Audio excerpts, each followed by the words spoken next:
apapun yang saya inginkan, saya berani mencobanya. Meskipun gagal? Saya tidak bicara gagal. Mencoba itu sudah sukses 51%. Daripada kita ragu dan tidak berani mencoba, maka kita orang gagal pada hari itu.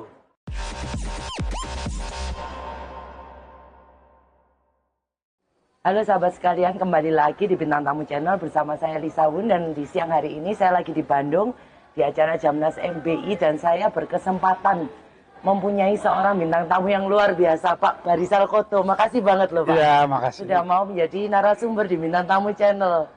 Beliau ini adalah Sultan Padang. Tapi bukan Sultan, Sultan Bagindo kali ya. Oh gitu ya Pak ya. Boleh dong Pak buat di share sedikit. Awal mula Bapak bisa sesukses ini. Kisi-kisi kuncinya bagaimana ini Pak? Awal mulanya. Yang pertama itu kan, awal mulanya itu ketika saya menyadari ketika saya berumur 6 tahun itu, ternyata saya dilahirkan oleh sepasang suami istri yang miskin. Oh Pak, waduh saya merinding ini Pak. Bapak dari, mohon maaf, keluarga yang kurang berada. Iya, benar. Wow, tapi bisa menjadi sultan. Bukan sultan. Sultan Bagindo. Awal mulanya gimana itu Pak? Ya, saya merantau umur baru naik kelas 5 SD. Karena tekanan ekonomi yang sangat luar biasa. Ya. Saya minta kepada ibunda saya harus meninggalkan bangku sekolah. Jadi saya dari Sumatera Barat, Pariaman, saya merantau ke Riau. Ke Pekanbaru. Kelas 5 SD? Iya, kelas 5 SD saya sudah berhenti sekolah. Di Pekanbaru itu pun saya nggak ada yang saya datangin, orang nggak ada. Dan waktu merantau pun saya menumpang di mobil, orang nggak tahu. Saya bilang saya titipan dari orang lain aja. Jadi orang lain dari mobil saya bilang bahwa saya anak orang ini gitu loh. Padahal nggak bukan ya? Bukan. Oh. Tapi ada asiknya, di tengah jalan ketahuan itu. Terus. Pas ketahuan, di waktu zaman itu tahun 70-an itu 71. Ketahuan itu kan ada, kalau mobil itu ada keneknya, betul, ada asisten sopir. Iya. Asisten sopir itu panggil saya. Bung, kamu kesini katanya. Ternyata kamu bukan anak ama itu katanya. Oh ya udah, saya bilang. Tapi kalau pas dia bilang begitu, saya agak rajin kan. Saya cuci mobilnya pecah ban, saya bantu segala macam. Akhirnya malah dulu kalau sopir itu merantau dari Sumbar ke Riau itu kan waktu itu 3 hari 3 malam. Jalannya jelek sekali. Nah kalau sopir itu makan itu kan memang ada meja spesial ya. Iya. Nah akhirnya saya ya diletnya saya bagus, saya rajin, saya dikasih makan sisa mereka lah. Mereka ada habis, saya suruh duduk situ makan. Wow. Tadinya kita kan makannya numpang-numpang orang aja gitu, di bus gitu loh. Jadi asik. Akhirnya saya mungkin dia baik. Saya sampai di Pekanbaru, sopirnya itu dia ngajak saya lagi kembali pulang. Kamu ngapain merantau? Kamu kecil. Orang yang kamu datangin ke Riau pun tidak ada. Bawanya pulang, udahlah. Kamu nanti kalau mau kerja sama saya. Saya bilang enggak. Saya udah sampai di sini. Saya tidak kembali. Sekali layar berkembang, saya berpantang. Saya bilang saya harus merantau. Dan saya ada janji sama mama saya. 3 bulan setelah saya merantau, saya akan jemput ibu. Dijemput? Adik saya. Kayak dari kampung, kan saya bawa ke Pekanbaru. Itu awalnya saya merantau tahun 71. Karir pertama yang Bapak tekuni apa Pak? Kan kalau di Wikipedia... Di 70 itu. Ya, jadi pertama kalinya itu pas satu hari baru datang, saya jalan kaki ke terminal, pas saya berdiri di terminal tuh datang orang bawa oplet. Kebetulan dia keneknya nggak masuk. Pertama kali jadi kenek oplet itu tadi? Iya. Keneknya nggak masuk, saya dipanggil. Bung, kamu sini. Masih itu masa Minang kan? Iya. Mau nggak ke Rajo bekerja? Sopir nek saya nggak masuk. Oh mau, saya bilang, saya memang mencari kerja. Maka pada hari itu resmilah saya jadi kenek oplet. Sampai 3 tahun ke depan. 3 tahun itu pertama kali. Tapi ibu tadi jadi dibawa ke... Oh iya, 3 bulan setelah saya kumpul uang, saya jemput ibu saya. Luar biasa tetap ikut Bapak ke Riau akhirnya? Iya. Itu dan banyak sekali liku-likunya. Liku-likunya banyak? Banyak sekali liku-likunya sampai saya berumur sekian, sampai dan lain sebagainya. Pak, boleh dong Pak, sekarang ini kan zaman politik. Iya. Seorang Barisal Koto Tertarik nggak di bidang politik ini? Saya bukan tidak tertarik. Istri saya dulu anggota DPR RI Komisi 3. Oh. Meninggal di perjalanan ketika dia di komisi. Dia orang Demokrat dulu di Komisi 3. 7 tahun yang lalu masih DPR. Tapi kalau saya sendiri, Bapak pribadi, saya tidak berwarna. Tidak berwarna. Tapi saya bisa mewarnai. Oh, luar biasa. Tidak berwarna tapi bisa mewarnai. Iya, jadi saya berteman dengan semua anggota partai politik. Tapi saya tidak berwarna. Jadi saya tidak di Golkar, tidak di Demokrat, tidak semuanya. Saya enjoy dengan sahabat-sahabat, teman-teman dari MBI, hobi saya naik motor, mobil, saya hobi touring, hobi jalan, dan lain sebagainya. Bapak sudah pensiun atau belum, Pak? Oh, sudah pensiun. Sudah pensiun. Pensiun dari bisnis. Dari bisnis ya, sudah selesai. Ya, sekarang anak-anak yang pegang bisnis anak-anak lagi. Anak-anak. Tapi sekarang menikmati hidup menikmati aja. Hasil kerja masa lalu. Hasil prinsipnya Pak Barisal Koto itu apa sih? Sampai bisa Bapak ini bisa sukses ini. Untuk prinsip memicu saya, anak-anak muda yang ada di sana. Prinsip saya itu dari dulu. Apapun yang saya inginkan, saya berani mencobanya. Meskipun gagal? Saya tidak bicara gagal. Mencoba itu sudah sukses 51%. Daripada kita ragu dan tidak berani mencoba, maka kita orang gagal pada hari itu. Berani mencoba sudah sukses 51%. Kita mau bangun sesuatu, mau buat sesuatu, mau bekerjakan sesuatu, harus kita coba. Jadi saya tidak perlu banyak dengar orang, saya bangun mall, saya bangun hotel. Sekarang saya juga bangun mall besar di Sumatera Barat, Padang, dan terbesar di Sumatera. Saya sudah jalan. Bapak juga punya ini ya, macam-macam, tapi selalu saya jalan dulu. Petunjuk bisnis yang cocok atau tidak cocok itu bagaimana? Ya, itu perasaan saya aja. Feeling menyukai. Feeling saya kalau saya rasa saya ingin terjun ke dunia bisnis ini, saya terjun. Langsung? Langsung, saya tanpa banyak bertanya kepada orang, tanpa banyak pertimbangan orang. Karena bagi saya orang yang pertimbangan itu juga belum sukses. Oh gitu Pak? Iya, jadi saya berani mencoba itu udah sukses. Daripada kita ragu dan tidak mencoba. Pernah mengalami kegagalan Pak? Semua orang pernah mengalami. Tapi mungkin kadarnya berbeda-beda. Betul. Tapi ada gagal dikit, tapi kegagalan itu menjadi sesuatu membuat kita waspada dan bertambah semangat kita.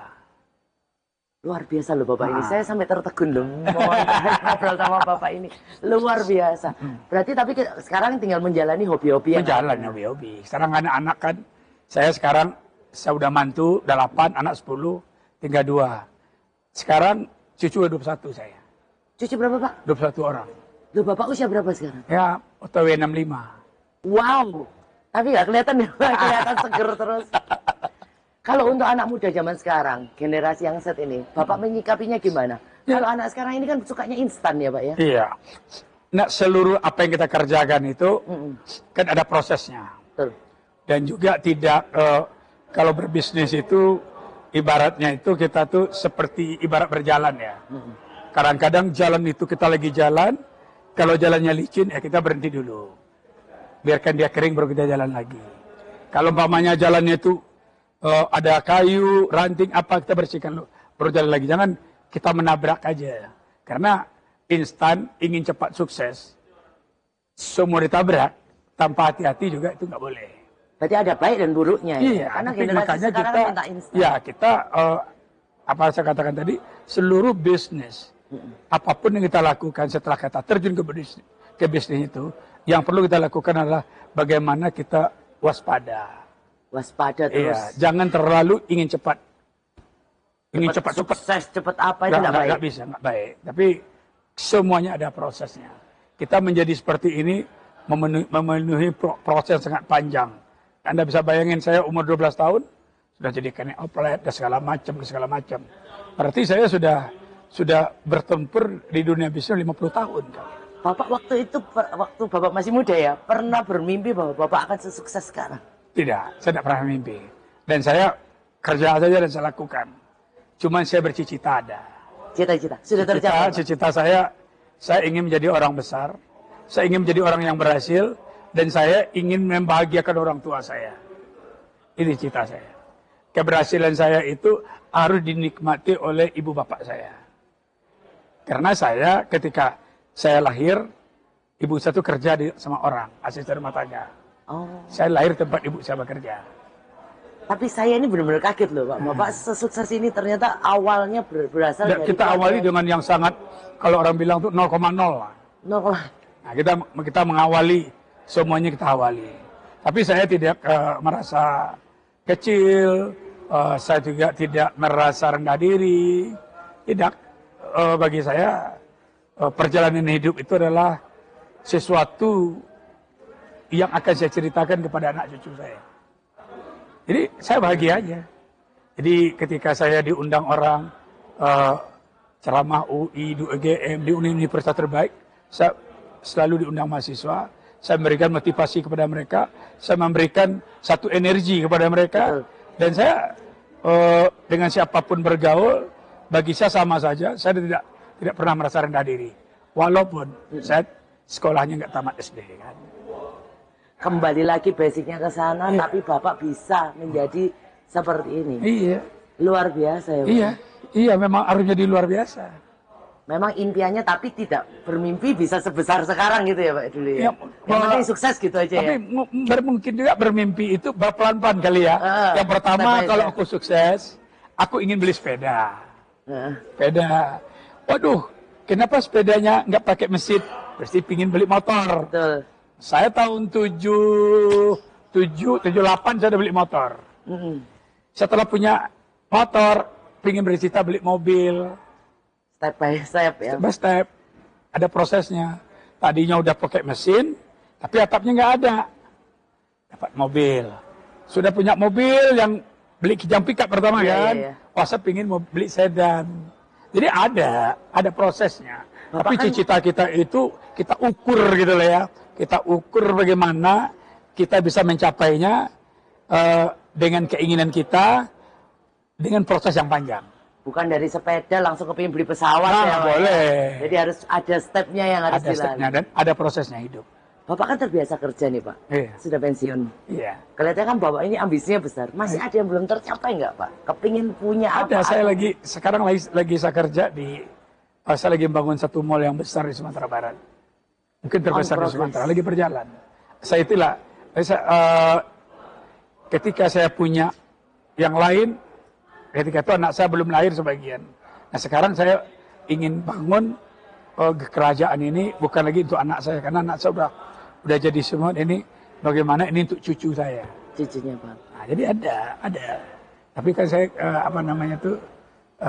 selalu step by step gitu, selalu hati-hati, selalu berjalan. Berhati-hati, berjalan dan stepnya itu ada, nggak langsung instan gitu ya. Targetnya ada. Targetnya ada. Nah, kalau anak muda sekarang kan pengen cepat-cepat ya. Nah itu masalahnya mengatasi Gen Z sekarang itu luar biasa sulit. Mereka memang pandai-pandai dalam mengatasi segala sesuatu. Cuman ya itu tadi harus ada step-stepnya. Ada prosesnya. Ada prosesnya. Iya. Berarti Bapak sekarang menikmati dari perjalanannya itu tadi. Ya, menikmati si kerja masa lalu. Selain mall Pak, mungkin ada yang belum tercapai. Banyak, usahanya banyak, ada. Tapi sekarang udah saya serahkan ke anak-anak semua. Berarti tinggal menikmati. Saya touring. Kemarin saya ke Italia kan pakai Ferrari kan, Eropa. Naik motor tuh aku dari LA sampai ke New York. LA sampai ke New York. Ya, hampir 20 hari kan. New Zealand semua. Australia, Eropa udah semua. Keliling sudah? Udah, Amerika udah berkali-kali saya naik motor. Touring di sana? Touring di sana, di sini. Jadi, bagi saya, umur itu pasti bertambah. Kita pasti tua. Apa yang harus kita lakukan?